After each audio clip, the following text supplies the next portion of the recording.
Eric Dane, a star of Grey's Anatomy, once disclosed the true reason he was fired from the program. His character, Dr. Mark Sloan, was placed on life support after a very catastrophic plane accident in the Season 8 finale, as fans of the popular series will recall. Many fans believe the entire experience was just a fever dream, but when the character passed away in the Season 9 premiere from his wounds and died quietly with his friends at his side, they were quickly confronted with the fact that he had been killed off.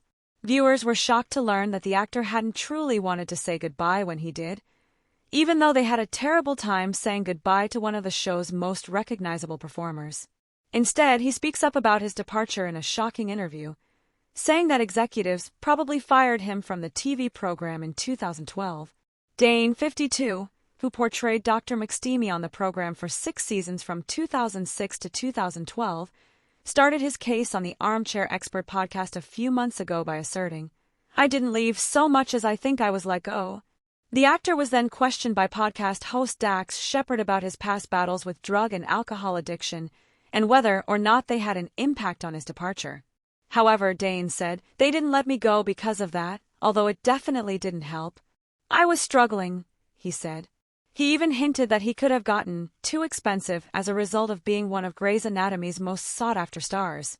"I was starting to become, as most of these actors who have spent significant time on the show, you start to become very expensive for the network," he said. "And the network knows that the show is going to do what it's going to do irrespective of who they keep on it.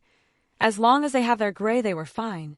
Dane's character Dr. Sloan, who was accompanied by co-stars Kyler Lee, Lexi, Patrick Dempsey, Derek, Ellen Pompeo, Meredith, Sandra Oh, Christina, and Jessica Capshaw, was engaged in a significant airplane accident during the Series 8 finale while en route to operate on conjoined twins. Dr. Sloan lives but is put on life support because of the severe injuries he received, while his on-screen love interest, Lexi, is killed by debris. He then reappears in flashbacks in the 9th season, but after 30 days his machine is shut off per his request. Dane now claims that Shonda Rhimes, the show's producer, supported him through the awkward backstage moments despite his early departure. He asserted, "She protected us fiercely. She kept us safe both in public and in private.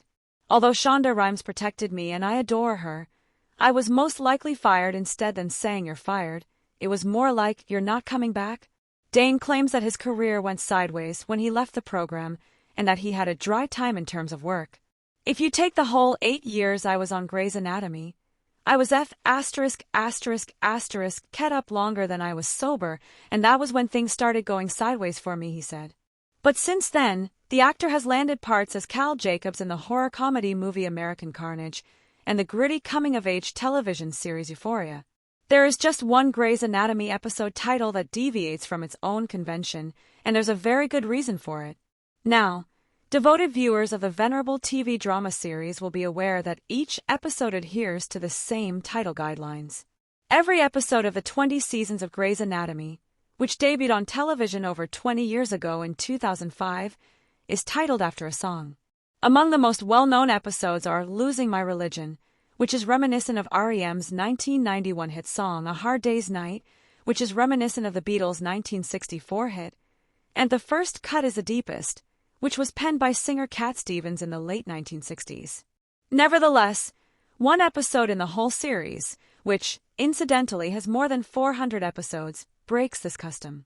The title of the 9th episode of Season 14 is 1-800-799-7233. Getty Images / Richard Cartwright contributor. The 9th episode of this season was called 1-800-799-7233, which is really the National Domestic Violence Hotline's phone number rather than a song. The episode in question, which was originally titled 4 Seasons in One Day, highlights the grave consequences of domestic violence and abuse.